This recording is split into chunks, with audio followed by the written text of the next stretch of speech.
Hi ಸ್ನೇಹಿತರೆ, ಎಲ್ರಿಗೂ ನಮಸ್ಕಾರ. ಹನುಮ ಜಯಂತಿಯ ಶುಭಾಶಯಗಳು. ಎಲ್ರಿಗೂ ದೇವರು ಒಳ್ಳೇದು ಮಾಡಲಿ. ನೋಡಿ ಫ್ರೆಂಡ್ಸ್, ನಿನ್ನೆಯಿಂದ ವೆದರ್ ಚೇಂಜ್ ಇದೆ. ಅದಕ್ಕೋಸ್ಕರ ಮಕ್ಕಳಿಗೆ ಮನೆಯಲ್ಲೇ ಬಿಸಿ ಬಿಸಿಯಾಗಿ ಈ ಎಗ್ ದೋಸೆ ಮತ್ತು ಎಗ್ ಪಡ್ಡು ಮಾಡಿಕೊಟ್ರೆ ತುಂಬ ಚೆನ್ನಾಗಿರುತ್ತೆ. ನೀವು ಒಮ್ಮೆ ಟ್ರೈ ಮಾಡಿ. ಬನ್ನಿ, ನಾನು ಯಾವ ರೀತಿ ಮಾಡ್ತೀನಿ ಅಂತ ಹೇಳ್ಕೊಡ್ತೀನಿ.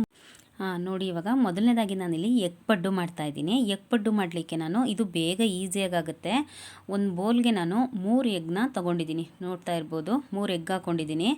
ಇದಕ್ಕೆ ನಾನು ಸಣ್ಣದಾಗಿ ಹೆಚ್ಚಿಟ್ಟಿರೋಂಥ ಈರುಳ್ಳಿನ ಹಾಕ್ಕೊತಾ ಇದ್ದೀನಿ.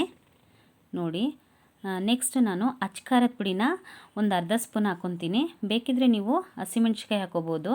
ನಾನಿಲ್ಲಿ ಅಚ್ಕಾರದ ಪುಡಿನೇ ಹಾಕ್ಕೊಂಡಿದ್ದೀನಿ. ರುಚಿಗೆ ತಕ್ಕಷ್ಟು ಸಾಲ್ಟ್ ಹಾಕ್ಬಿಟ್ಟು ಮಿಕ್ಸ್ ಮಾಡಿ ಎತ್ತಿಟ್ಕೊತೀನಿ. ಇದು ಎಗ್ ಪಡ್ಡು ಮಾಡಲಿಕ್ಕೆ. ನೆಕ್ಸ್ಟ್ ನಾನು ದೋಸೆ ಹಿಟ್ಟನ್ನ ಫ್ರಿಜ್ಜಿಂದ ಅರ್ಧ ಗಂಟೆ ಮುಂಚಿತವಾಗಿ ಎತ್ತಿಟ್ಟಿದ್ದೀನಿ. ಯಾಕಂದರೆ ಹಿಟ್ಟು ಅರ್ಧ ಗಂಟೆ ಮುಂಚೆ ಎತ್ತಿಟ್ಟಿರೋದ್ರಿಂದ ರೂಮ್ ಟೆಂಪ್ರೇಚರ್ಗೆ ಬಂದಿರುತ್ತೆ, ನಾರ್ಮಲ್ ಆಗಿರುತ್ತೆ. ಈಗ ದೋಸೆ ತವನ ಬಿಸಿ ಮಾಡ್ಕೊಂಡಿದ್ದೀನಿ. ಅದಾದಮೇಲೆ ಎಣ್ಣೆ ಹಚ್ಚಿದ್ದೀನಿ ದೋಸೆ ತವಕ್ಕೆ. ನೆಕ್ಸ್ಟು ಎಣ್ಣೆ ಹಾಕಾದ್ಮೇಲೆ ಮಾಮೂಲಿ ದೋಸೆ ಹೋಯ್ತೀವಲ್ಲ, ಅದೇ ರೀತಿ ದೋಸೆ ಹಾಕೋದು. ತುಂಬ ಚೆನ್ನಾಗಿ ಬಂದಿತ್ತು ಮಾರ್ನಿಂಗು ದೋಸೆ ಇಟ್ಟು, ಕ್ರಿಸ್ಪಿಯಾಗಿ ಬಂದಿತ್ತು. ಮಗ್ಚಾಕ್ದಾಗ ನಿಮಗೆ ಕಾಣಿಸುತ್ತೆ. ನೆಕ್ಸ್ಟ್ ನಾನು ಒಟ್ಟಿಗೆ ಈರುಳ್ಳಿನ ಹಚ್ಚಿಟ್ಕೊಂಡಿದ್ದೆ, ಇದಕ್ಕೂ ಸ್ವಲ್ಪ ಉದುರಿಸ್ತೀನಿ. ಅದಾದಮೇಲೆ ಒಂದು ಬಟ್ಲಿಗೆ ನಾನು ಎಗ್ನ ಒಡ್ಕೊಂಡಿದ್ದೀನಿ. ಯಾಕಂದರೆ ಏನಾದ್ರು ಕೆಟ್ಟೋಗಿದ್ರೆ ಕಾಣಲ್ಲ ಅಲ್ವಾ, ಡೈರೆಕ್ಟಾಗಿ ಹಾಕ್ಬಿಟ್ರೆ ಇಟ್ಟ ಮೇಲೆ. ಹಾಗಾಗಿ ಬೋಲಿಗೆ ಹಾಕ್ಬಿಟ್ಟು ಆಮೇಲೆ ಹಾಕ್ತೆ. ಆಮೇಲೆ ಎಗ್ ಹಾಕಾದ್ಮೇಲೆ ಎಗ್ನ ಸ್ವಲ್ಪ ಸ್ಪ್ರೆಡ್ ಮಾಡಬೇಕು ದೋಸೆ ಇಟ್ಟ ಮೇಲೆ. ಅದಾದಮೇಲೆ ಸ್ವಲ್ಪ ಕೊತ್ತಂಬರಿ ಸೊಪ್ಪು, ರುಚಿಗೆ ತಕ್ಕಷ್ಟು ಉಪ್ಪು ಹಾಕಬೇಕು. ಆಮೇಲೆ ಅಚ್ಕಾರದ ಪುಡಿನೂ ಸ್ವಲ್ಪ ಉದುರಿಸ್ಬೇಕು. ಈ ರೀತಿ ಎಗ್ ದೋಸೆ ಮಾಡಿಕೊಟ್ರೆ ಮಕ್ಕಳಿಗಂತೂ ತುಂಬ ಇಷ್ಟ ಆಗುತ್ತೆ. ಏನೋ ಡಿಫ್ರೆಂಟಾಗಿರುತ್ತೆ ಫ್ರೆಂಡ್ಸ್.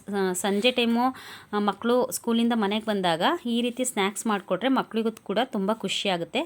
ನೋಡಿ, ಇವಾಗ ನಾನು ಹಾಕಿದ್ದೀನಿ. ಈ ಸೈಡು ಕೂಡ ಒಂದು 2 ಮಿನಿಟ್ಸ್ ಬೇಯಿಸ್ಕೋಬೇಕು ಚೆನ್ನಾಗಿ. ಒಂದು 3 ಮಿನಿಟ್ಸ್ 4 ಮಿನಿಟ್ಸೇ ಬೇಯಿಸ್ಕೊಬೇಕು. ಯಾಕಂದರೆ ಎಗ್ಗೆಲ್ಲ ಚೆನ್ನಾಗಿ ಬೇಯಬೇಕಲ್ವಾ. ನೋಡಿ, ದೋಸೆ ಎಷ್ಟು ಚೆನ್ನಾಗಿ ಬಂದಿದೆ ಅಂತ ನೋಡಿದ್ರೆ ಗೊತ್ತಾಗುತ್ತೆ.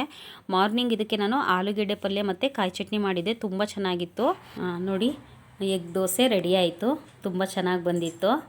ನೋಡಿದ್ರೇ ಗೊತ್ತಾಗುತ್ತೆ ಎಷ್ಟು ಚೆನ್ನಾಗಿ ಬಂದಿದೆ ಅಂತ. ಫ್ರೆಂಡ್ಸ್, ನೀವು ಒಂದು ಸರಿ ಈ ರೀತಿ ಮಾಡಿ ನೋಡಿ. ದೋಸೆ ಮಾಡ್ತಿರಲ್ವ, ಆಗ ಅದೇ ಹಿಟ್ಟನ್ನ ಎತ್ತಿಟ್ಕೊಂಡು ಮಾಡಿ, ತುಂಬ ಚೆನ್ನಾಗಿರುತ್ತೆ. ನೆಕ್ಸ್ಟ್ ನಾನು ಪಕ್ಕದ ಗ್ಯಾಸ್ ಮೇಲೆ ನಾನು ಪಡ್ಡು ತವ ಇಟ್ಟು ಬಿಸಿ ಮಾಡ್ಕೊಂಡಿದ್ದೆ. ಇದು ಬೇಗ ಫಾಸ್ಟಾಗಿ ಆಗಿಬಿಡುತ್ತೆ. ಬಿಸಿ ಆದಮೇಲೆ ಸ್ವಲ್ಪ ಎಣ್ಣೆ ಹಾಕಿದ್ದೀನಿ. ಎಣ್ಣೆ ಹಾಕಾದ್ಮೇಲೆ ನಾನು ಈ ಮಿಕ್ಸ್ ಮಾಡಿಟ್ಟಿದ್ನಲ್ವ ಎಗ್ನ, ಅದನ್ನು ಹಾಕ್ತಾಯಿದ್ದೀನಿ.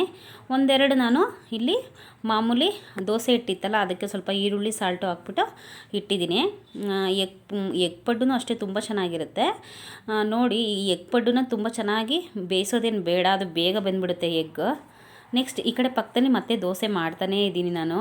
ಯಾಕಂದರೆ ಎಗ್ ಪಡ್ಡುಗಿಂತ ಎಗ್ ದೋಸೆನೇ ತುಂಬ ಇಷ್ಟಪಡ್ತಾರೆ ಮಕ್ಕಳು. ನೋಡಿ, ಈ ಬೋಲ್ಗೆ ಮಿಕ್ಸ್ ಮಾಡ್ಕೊಬಿಟ್ಟೆ ಈ ಸರಿ. ಅಚ್ಕಾರದ ಪುಡಿ, ಈರುಳ್ಳಿ, ಸಾಲ್ಟು, ಇದು ನನಗೆ ಮಾಡ್ಕೊತಾ ಇದ್ದೀನಿ. ಈ ರೀತಿ ಮಿಕ್ಸ್ ಮಾಡ್ಕೊಂಡು ಸ್ವಲ್ಪ ಹಸಿಮೆಣ್ಸಿಕಾಯಿ ಎಲ್ಲ ಹಾಕ್ಕೊಂಡಿದ್ದೀನಿ.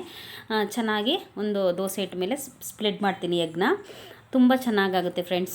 ಈ ಕಡೆ ಎಗ್ಗು ಬೇಗ ಬೆಂದ್ಬಿಡುತ್ತೆ. ಆಮೇಲೆ ಏನು ಗೊತ್ತಾ, ಎಗ್ ಪಡ್ಡು ಮಾಡುವಾಗ ಇದು ಹುರಿನ ಸ್ವಲ್ಪ ಕಡಿಮೆ ಉರಿಲೇ ಬೇಯಿಸಬೇಕು, ಬೇಕಂದರೆ ಬೇಗ ಬೆಂದ್ಬಿಡುತ್ತೆ ಎಗ್ಗು.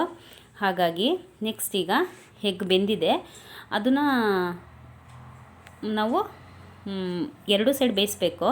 ಈ ಕಡೆ ದೋಸೆ ರೆಡಿ ಆಗ್ತಾ ಇದೆ. ದೋಸೆ ಅಂತೂ ತುಂಬ ಚೆನ್ನಾಗಿ ಕಾಣಿಸ್ತಿದೆ, ನೀವೇ ನೋಡ್ತಾ ಇರ್ಬೋದು. ಬೆಳಗ್ಗೆ ಅಂತೂ ಮಸಾಲೆ ದೋಸೆ ಥರ ಇತ್ತು. ಈಗ ಇದನ್ನು 2 ಸೈಡ್ ಬೇಯಿಸ್ಕೋಬೇಕಲ್ವ, ಅದಕ್ಕೆ ನಾನು ಎಗ್ ಪಡ್ಡುನ ಮಗ್ಚಾಕ್ತಾಯಿದ್ದೀನಿ. ನೋಡ್ತಾ ಇರ್ಬೋದು ನೀವೇ. ಎಗ್ ಪಡ್ಡುನೂ ಅಷ್ಟೇ ತುಂಬ ಚೆನ್ನಾಗಿರುತ್ತೆ. ಒಂದು ಸರಿ ಮಾಡಿ ನೋಡಿ, ಮಕ್ಕಳಿಗಂತೂ ತುಂಬ ಇಷ್ಟ ಆಗುತ್ತೆ.